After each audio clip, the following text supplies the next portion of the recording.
Salam sejahtera, selamat pagi. Ulasan kita seterusnya panas, paling panas. Anda pasti tertarik dengan ulasan kali ini.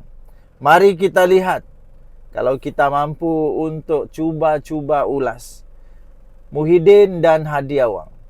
Adakah mereka ini sebenarnya pejuang bangsa atau hanya penunggang sentimen? Adakah benar mereka ini pejuang bangsa atau penunggang sentimen? Ini ulasan pedas politik Malaysia yang bebas, jujur dan berfakta pastinya. Kadang-kadang membuatkan orang sakit hati. Ya, hari ini kita tak akan berselindung. Kita nak cakap terus terang. Tan Sri Muhyiddin Yassin dan Tan Sri Hadi Awang, dua nama besar, tapi juga dua tokoh yang makin kuat dipersoalkan. Soalan kita mudah, tuan-tuan dan puan-puan. Adakah mereka masih relevan? Atau hanya sedang bermain politik dendam demi kuasa? Anda boleh tinggalkan komen dulu. Tapi sebelum itu, saya ingin perkenalkan satu produk daripada Transofactor, daripada 4Life Research Malaysia Sdn Bhd. Nama produk ini adalah Transofactor daripada 4Life. Ini bukan ubat. Ini bukan herba, ini bukan suplemen biasa. Ini adalah transfer factor. Ada makcik-makcik tanya apa nama ni? Nama saintis dia memang transfer factor. Memang transfer factor. Sudah termasuk di dalam buku PDR.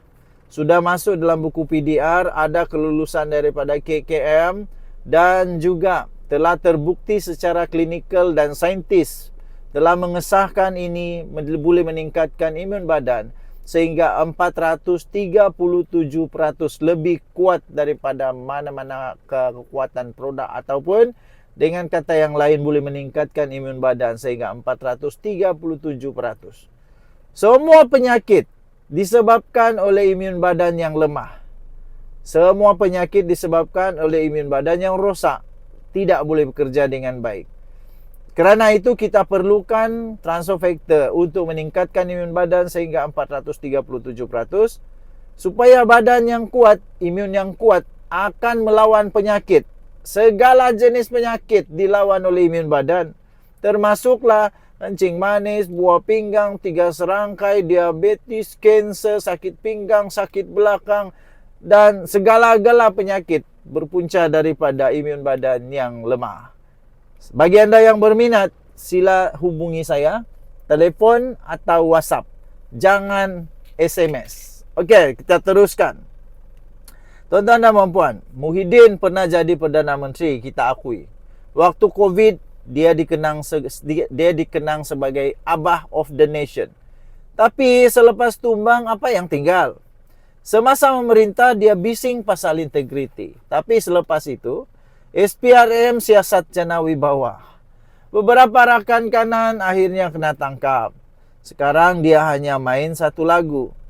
Saya mangsa pendakwaan terpilih. Tapi rakyat tanya balik. Mana idea ekonomi baru dari Muhyiddin Yassin? Mana blueprint untuk bangunkan negara? Semua tak ada. Yang ada cuma kritik kerajaan siang malam. Tapi tidak ada satu pun tawaran yang jelas. Hadi Awang pula, dari ulama ke politikus yang strategik.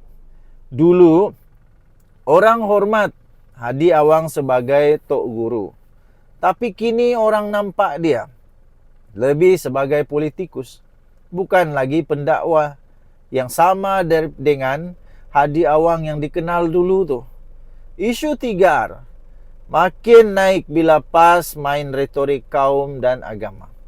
Bila gagal di peringkat dasar, mereka pula akhirnya bermain sentimen.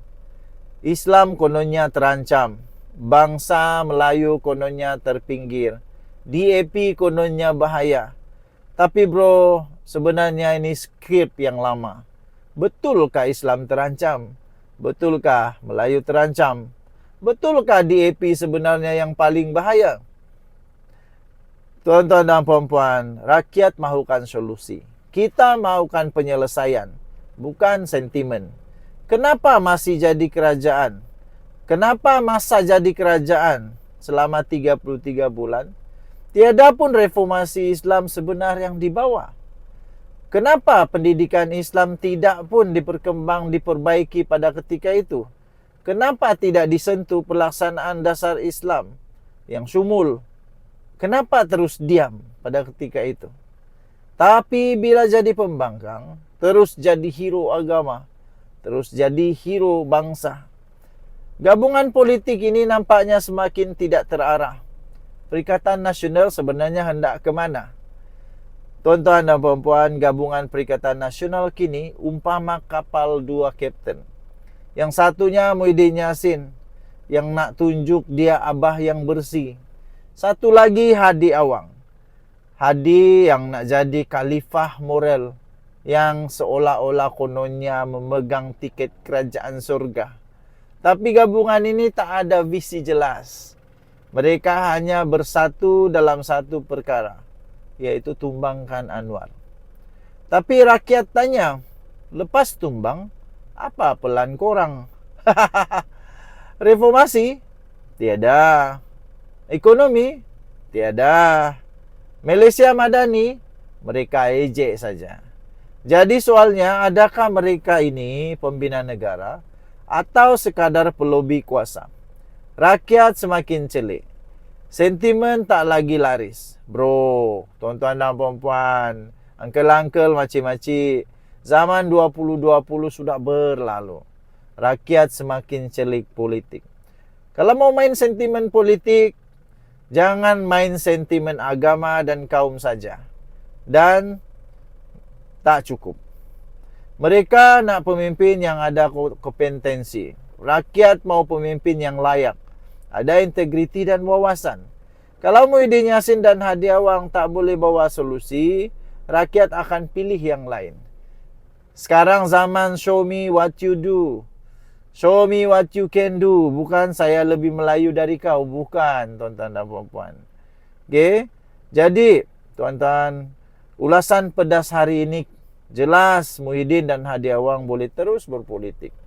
Tapi kalau mereka masih menggunakan skrip yang lama, masih ulang plot kami dizalimi, masih ulang agama ini diserang, masih ulang skrip bangsa ini dipinggirkan, rakyat pasti akan tinggalkan kamu. Malaysia perlukan solusi, bukan drama.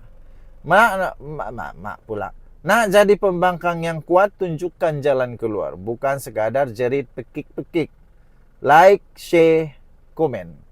Apa pandangan anda tentang masa depan Perikatan Nasional? Jumpa lagi. Kita bukan pengampu, kita pengulas bebas. Bye-bye.